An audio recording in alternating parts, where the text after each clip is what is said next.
Good afternoon, students. In last lecture, we have done expression for resistivity of the conductor, conductance, and conductivity. Now, today we are going to start the next topic. That's a very important topic. Variation of resistance with rising temperature. आज का हमारा जो topic है वो क्या है? Variation of resistance. Variation of resistance with rising temperature. Rising temperature कह सकते हो या आप कह सकते हो राइज कह सकते हो और चेंज इन टेम्परेचर भी कह सकते हो. Rise mean increase. ठीक है, तो वेरिएशन ऑफ रेजिस्टेंस चेंज में आ गया. चेंज इसलिए मैंने वर्ड यूज किया कि हो सकता है टेम्परेचर डिक्रीज कर दे, हो सकता है टेम्परेचर इंक्रीज कर दे. So why we are going to change take the word change. ठीक है, तो आज का हमारा जो क्वेश्चन है वो है variation of resistance rising temperature. तो सिंस आप लोगों को पता होगा, सिंस हमें पता है कि जो भाई रेजिस्टेंस होता है ना वो होता है MFANE square tau.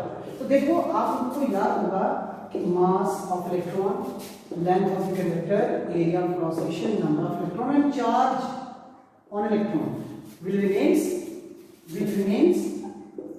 remains constant. ये सभी वैल्यूज उनकी क्या रहती हैं? कांस्टेंट रहती हैं. इट मींस हमने क्या देखा कि R is equals to MLANE square into 1 by tau. Mean इसका मतलब कि इसका वेरिएशन किसके होती है? रिलैक्सेशन टाइम से. तो इट मींस कि जो आपका R है वो इनवर्सली प्रोपोर्शनल है एवरेज रिलैक्सेशन टाइम. अब कहने का मतलब क्या है, मैं आपको कुछ बताना चाहता हूँ. इसमें मैं आप लोगों को बताऊँ, सबसे पहले ये क्लियरेंस आप लोगों को होनी चाहिए कि when metallic conductor is heated, जब भी कभी हम मेटालिक कंडक्टर को हीट करते हैं, the atoms in the metal will vibrate with greater amplitude and frequency about their mean position. ठीक है, तो एटम्स क्या करना शुरू कर देते हैं? वाइब्रेट करना शुरू करते हैं. Due to increase in thermal energy, what will happen? The collision between the free electrons and atoms will also increases. This reduces the relaxation time. ये क्या करेगा? रिलैक्सेशन टाइम को क्या करेगा? रिड्यूस कर देगा. Consequently, that will increase the value of resistance. किसकी value increase कर देगा? रेजिस्टेंस की. अभी जो मैंने आप लोगों को थ्योरेटिकल कंसेप्ट बताया, इसमें क्या बताया मैंने आपको कि जब भी हम किसी मेटालिक कंडक्टर को हीट करते हैं तो क्या होता है, जो एटम्स होते हैं वो अपनी ही मेन पोजीशन पे ग्रेटर एम्पलीट्यूड पे वाइब्रेट करते हैं अपनी मेन पोजीशन पे. तो जैसे आप थर्मल एनर्जी को इंक्रीज करोगे, व्हाट विल हैपन, वहां पर इलेक्ट्रॉन, जो फ्री इलेक्ट्रॉन्स होंगे कंडक्टर में, और एटम्स जो होंगे वो क्या करेंगे? उनमें कोलिजन करेगा. ठीक है, जब कोलिजन पड़ेगा तो क्या होगा? यहां से होगा जो जहां पे क्या होगा, जो एवरेज रिलैक्सेशन टाइम होगा वो रिड्यूसेस. जब एवरेज रिलैक्सेशन टाइम डिक्रीज होगा तो what will happen? Consequently the value of resistance will also will increase. अब मैं इससे आप लोगों को कुछ कंसेप्ट बताऊंगा, जरा ध्यान दीजिएगा. इसमें क्या आप लोगों ने देखा, देखिए तो इसमें हमें सबसे पहले मान लेना है if R not be the resistance of the conductor at, ठीक है, T डिग्री सेल्सियस. ठीक है, सॉरी 0 डिग्री सेल्सियस. किसमें आ गया? 0 डिग्री सेल्सियस में, क्योंकि R नॉट है and RT be the resistance at T degree Celsius. अगर मैं मानूं रिस्पेक्टिवली. ठीक है, तो देखो बच्चे, आप लोगों ने कंसेप्ट किया था क्लास 11 में, linear expansion, cubical expansion, surface expansion.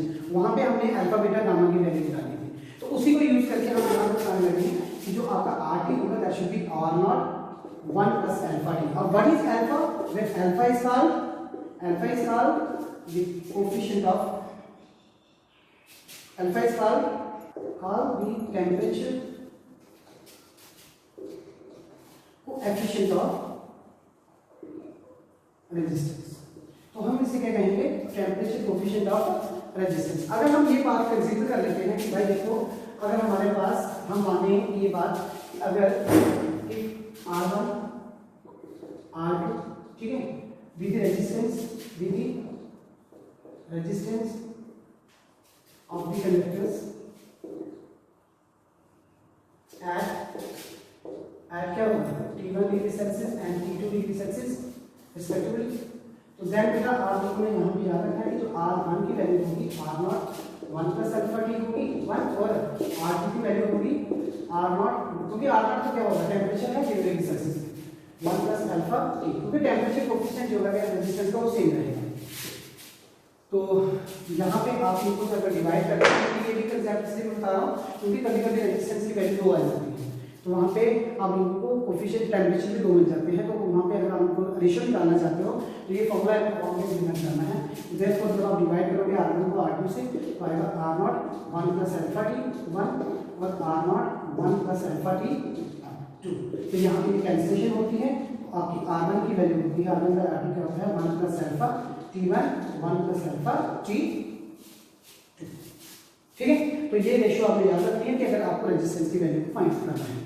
अब देखो इसमें आप लोगों को ध्यान रखना है कि सिंस हमें पता है, अब मैं टेम्परेचर कोएफिशिएंट की वैल्यू निकालूंगा, आर टी आपको पता है R naught 1 plus alpha T होता है, इसलिए यहां से हम लिखेंगे R T is equal to R naught plus R naught alpha T. Clear, यहां पे हम लिखेंगे आर टी, इसको ट्रांसपोज कीजिए, R naught is equal to R naught alpha T.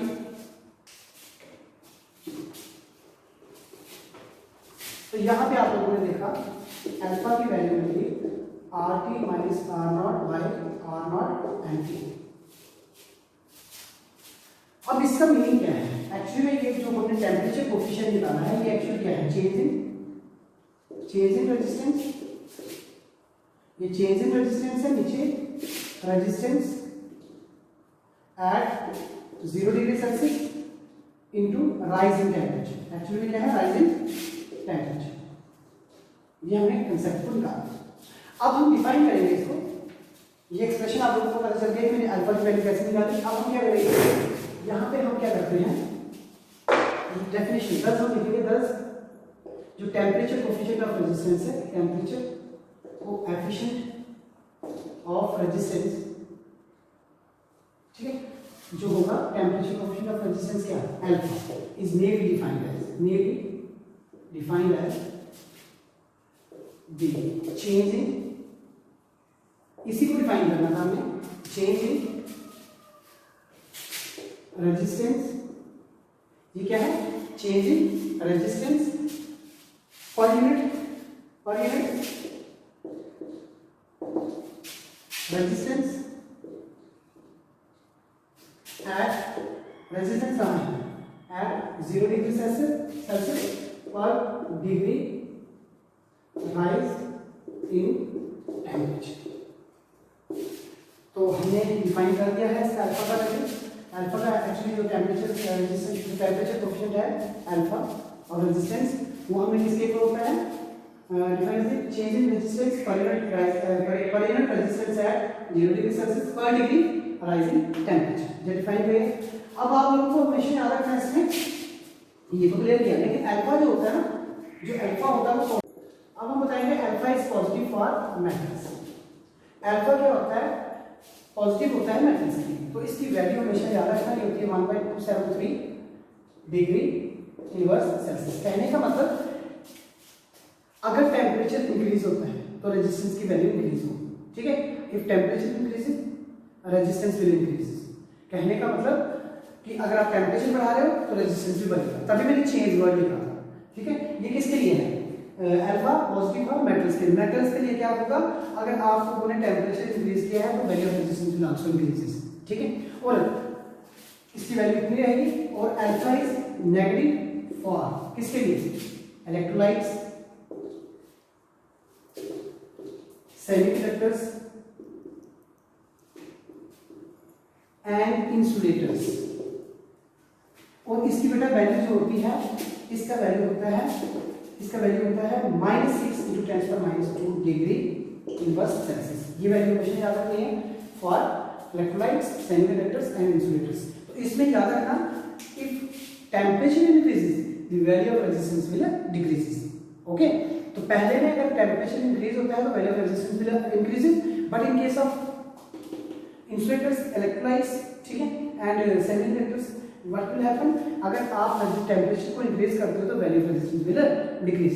तो बेटा ये था हमारा आज का question on the basis of your variation of resistance with increasing temperature. Thank you very much.